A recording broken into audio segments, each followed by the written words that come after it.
Three major things I'm going to share. Number one is college life, because I studied my undergrad here, how it was different than master students. I'll also explain that. Number two is how life is in general, how life in US is in general different than in India. And number three I'm going to share is the dating life. Hey guys, my name is Omkar Jagdale, coming at you from Detroit, Michigan. And today I'm going to talk to you about 5 different culture shocks I faced or I experienced when I moved to US from India. So before we get started, I would really appreciate if you can give me a thumbs up to the video. It allows me to reach out to more people just like you. If you love the video, give a subscribe as well. Came to US when I was 19 years old in 2011. So that was about 11 years ago. And here's the thing. It was a different time frame, guys. It was different time frame. We didn't have Uber at that time. We did not have amazing apps you have right now. So we had to walk everywhere. I had to call taxis and stuff like that.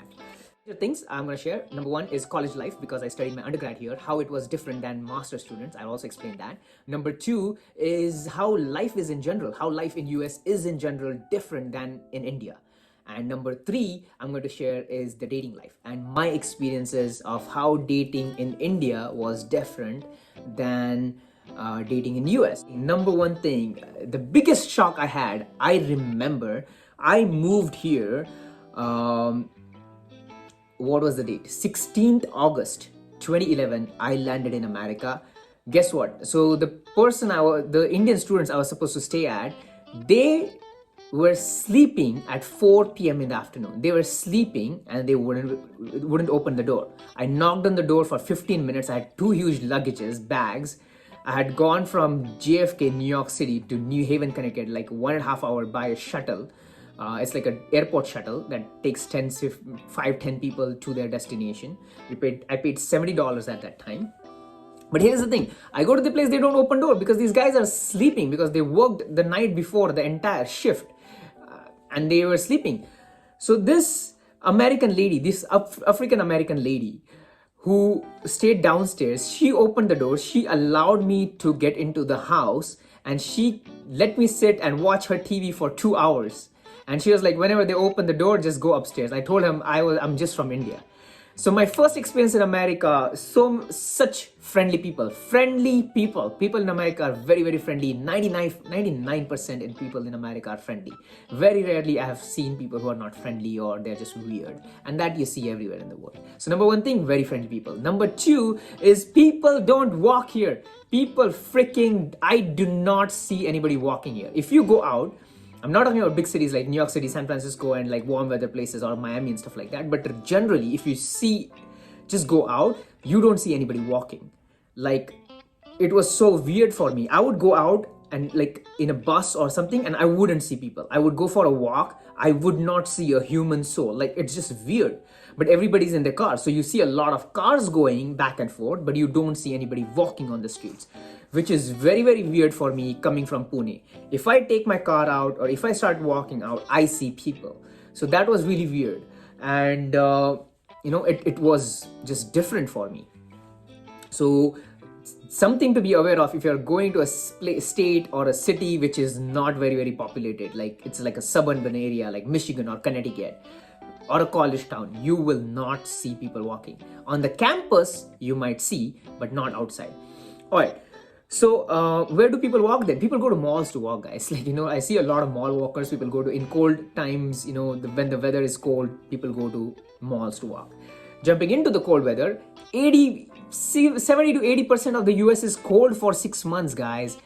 You did not know that? Here's a bomb I just dropped on you, because it is gonna snow on you. Like almost 60-70% of the US is cold. Midwest, East Coast, New York, New Jersey, 6 months. When I was coming from India, I never saw snow in New York City. I only saw all like sunny weather and stuff like that because I was watching movies and series and stuff like that. I never saw snow there. Maybe once in a while, maybe one of the movies I saw snow there. But I didn't expect the snow to be there for 6 months. 6 months you have winter, guys. 6 months on, like, it's cold. It's sheer cold. My body hurt. And so I wish I made a decision when I was coming for the first time that I went to Florida, Texas or something like that, because I wanted warm weather. I cannot handle cold. It's too much for me. 6 months is just too much. 2 months maybe, yeah, but 6 months you have cold weather. 2 to 3 months you have snow. 3 feet of snow, guys. First time it snowed in Connecticut, it was 3 feet of snow. Literally, the cars, you could only see the top. Some of them were actually under the snow. You could only see the window. Imagine how the highway is closed for 6 days. The entire thing closes in Connecticut. I remember it snowed. They gave 6 days of holidays for me. If it's snowing, so the law at the school was where I went to, University of New Haven. If it's snowing outside, the classes are cancelled. If you're in the class will continue. But if you are, let's say, in 5 minutes, the class is going to start, the class is cancelled if it's snowing outside. I used to love that. It used to snow a lot, guys. It's 2 weeks or 3 weeks in the semester, or like 14-week semester, I would get off because it's snowing. All right, so what else? Sunlight. Because it's snowing, 6 months is winter, you don't get enough sunlight. So you have to start taking vitamin D supplements and shit like that. Guys, like, depression is real. If you don't get sun, you feel down, people feel down, and like you'll get seasonal depression. So I'm not trying to get a doom and gloom story here, but I'm just trying to tell you reality. I love Michigan. I live in Michigan. The 6 months of good summer is worth going through the 6 months of winter for me. Not anymore. I know I've been here for 10 years, guys, 8-9 years in Michigan, but yeah, it gets to you. But the summers are just phenomenal. I love it. We have lakes, waters, and stuff like that. People are always on their boat. Every sucker here has a boat, man. In America, everybody has a boat. Like, if there's a lake near you, somebody has a boat. White people love owning boats. I don't know why, but it's just like they love owning boats and hanging out on the boat during summer, barbecues and stuff like that. All right. So yes, not a lot of sunlight for around 4 to 5 months. Cloudy, gloomy weather, so people feel down. Okay. Now that is about lifestyle, guys. That's what I experienced when I was going out and stuff like that, And like in India, where you get teas and stuff like that outside, you don't get that here. You have to go to Dunkin' Donuts or Starbucks or Tim Hortons. Those are the things you have to go through to get a coffee or something like that. Everything costs more. $2 for a cup of coffee, $1 for a donut. So it cost money at that point of time. All right.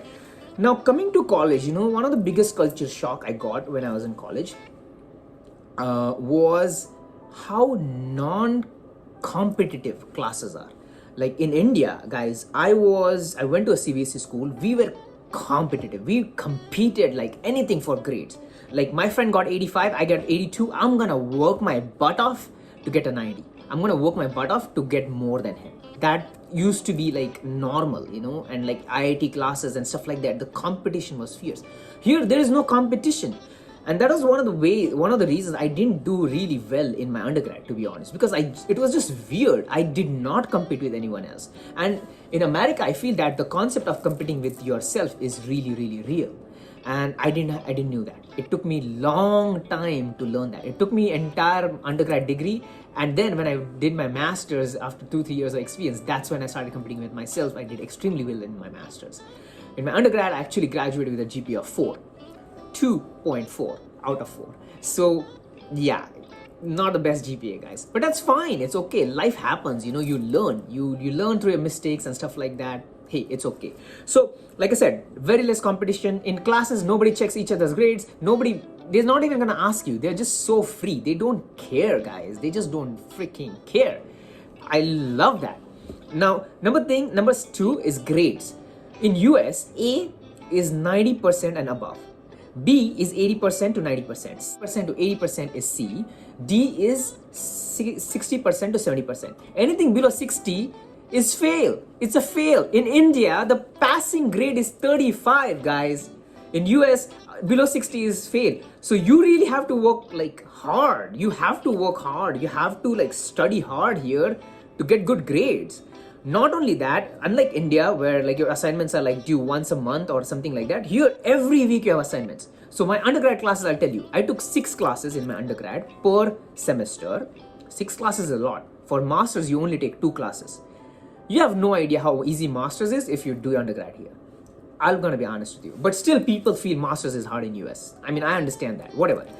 6 classes, so 6 homeworks per week. I get 6 assignments per week, guys. And I have to attend 6 classes. That means like each class per week is like 3 hours. So 18 hours of classes I'm doing per week. I have to sit inside the class for 18 hours per week. That's like full-time job, full-time undergrad. So that's what used to happen. A lot of homework consistently, and we have 3 exams during the semester: midterm 2, and final. And another thing which was the biggest culture shock for me was some of your classes allow you to copy. It's called open book policy. You can bring your book and write your exam. It's called open book policy. Man, oh man, it was a surprise for me. I failed miserably in my open book class because I did not study. I just bought my book. And when the paper came, I was like, I don't know where to find this. How do I pass now? And that's where I literally started studying in my exam. So don't do that mistake. It's like a trap. It's a trap. It's a trap. It's a trap. Don't fall for it. Open books are biggest trap ever. So let me tell you something. Open books, study for sure. Another thing a lot of my professors did was like they allowed us to bring a cheat sheet. Literally, like in India, people would copy, like bring cheats in the pockets and stuff like that. You're legally allowed here. You are allowed to bring one cheat sheet of paper and you can write as much as you want. You can be as creative. You can write as small as you want on that or not. For mathematics, English, and a lot of stuff like we were allowed to bring that. And that really helped us pass. Like there are a lot of my classes I got A's because of those cheat sheets. Amazing experience. Loved it. All right, college friends. Making friends was not difficult in my opinion. I made a lot of friends, but as an international, it was easier to make international friends, honestly, because you just related to them more, you know. I'll share this with you. One of my biggest shock, guys, came here. In your gym, in the locker room, men are naked. Guys are naked in your locker room.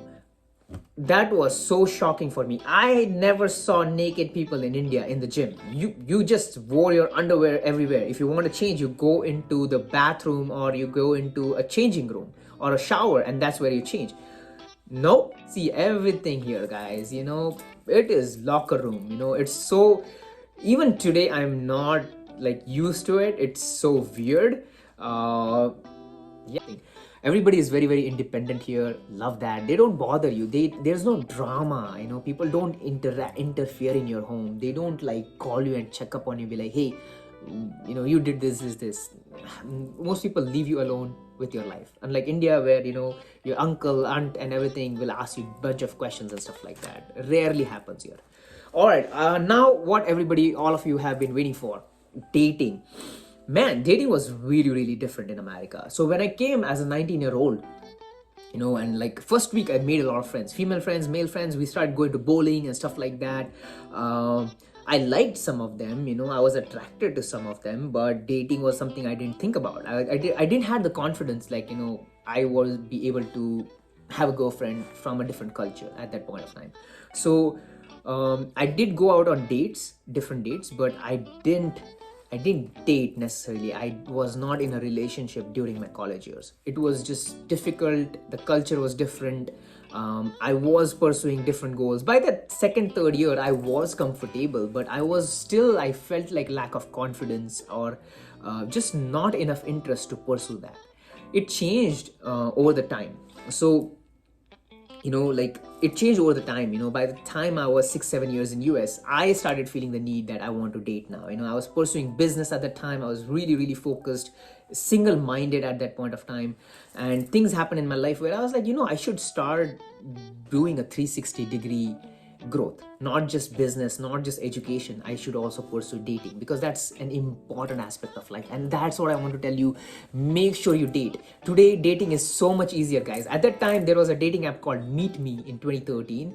And that's what we had to sign up on and then meet random people. It was really, really different. As a student, you don't have money. I didn't even have a car. Car was a necessity if you want to date, because how are you going to take your partner out? How are you going to take the girl out? Because she most probably doesn't have a car if she's in college. So yeah, having a car was luxury. If you have a car, your standard is right here, guys, you know. So those things. But yes, dating apps, you know, around 2016, I would say 2017, 2018, I started dating seriously, rigorously. It was a different dating experience. Initially, I wanted to date local people here, and I wanted to understand, I wanted to learn, I wanted to go out, see how it is, see how it feels.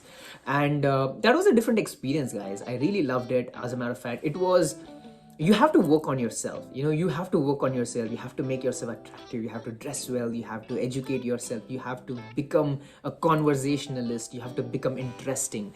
And it requires work. So let's say you get onto a dating app and you don't see results for first 2 weeks, 3 weeks. Most people give up and delete the app. That's not how it works. You have to be consistent on that app for like 3, 4, 5, 6 months. You have to keep swiping. You have to invest money. As a guy, you have to invest money on buying those premium subscriptions and stuff like that. That's what I had to do to get dates. And because the competition is just fierce here, because there are 50 other guys going for the same lady you are. Guys are just swiping on every single lady they see on the app. So got onto apps like Tinder, Hinge, Coffee Meets Bagel, or maybe just learn how to date, learn what this process is. As a matter of fact, my goal was to make a friend. That was my goal. So I started going out, meeting new people, going on lunches. It gets expensive. If you're going on 4 dates in a month, let's say every date is going to cost you $50 for lunch, maybe coffee and stuff like that, and it becomes expensive going back and forth, maybe driving and stuff like that, or anything else. So usually every date would cost maybe $70, $80, $100, and so if you go on 4 dates, that's $400 a month. So dating can be expensive, as a matter of fact. If you're going for a movie and stuff like that, don't go to a movie on a first date. Okay, by the way. But yes, so dating was different. It was hard to find dates. It was hard to get those likes. It was hard to match. And after matching as well, you have to have those conversations. You have to see if your guys are clicking. And it takes time, guys. It takes time. It takes effort. But don't give up on that. Continue 3, 4, 5, 6 months. If you're a guy, you have to put in the time. If you're a lady, you have to. If you're from other culture and you want to date American men, you have to change. You have to learn the laws here. You have to understand. You have to be able to relate. You have to have some similar passions and like things. 3 things I learned in the relationship was something very, very important. And I'll leave you with this. Number 1 thing. In America, a no means no. When a girl says, I am not interested, that means she is not interested. That does not mean try harder. That does not mean chase me. And that does not mean stalk me. India is different. Tip, if you're on a date and it's your first date, do not at the end of it, just go for a kiss. Like, if she goes for the kiss, great, but you yourself should never go for the kiss. If you want a kiss, ask them, hey, is it okay if I kiss you? Or would you like to kiss? Or should I kiss you? Ask. This is something I learned in America. Like, do not assume shit, guys. It's really, really bad.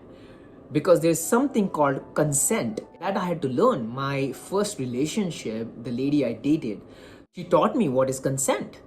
And yeah, I had to learn it. Consent is something very, very important. You shouldn't touch a lady, kiss, any kind of touch without asking her permission. That's something I learned here. So that's one of the biggest cultural difference, not a shock, but difference I understood. So that's, I guess, been my experience. I know there are a lot of more I can share. I'm already at 24 minutes here, so I want to cut it down here. But if you have any questions, put it in the comment section. If you want tips on anything, put it in the comment section, or connect with me on omkarhelps@gmail.com, or you can even schedule a call with me in one of my links. And if you want to talk, you want advice, you want coaching on getting a job or dating life as well. As a matter of fact, that's something, new business I'm going to start after this video, because I'm sure a lot of people are going to ask me their question. But I would love to tell you my experiences or help you with anything you need. I've been here for 10 years, so I can share whatever I have learned. But I had great time talking to you. Subscribe to the channel if you want to see more videos like this, and give me a thumbs up so I can reach out to more people just like you. I'll see you in the next video.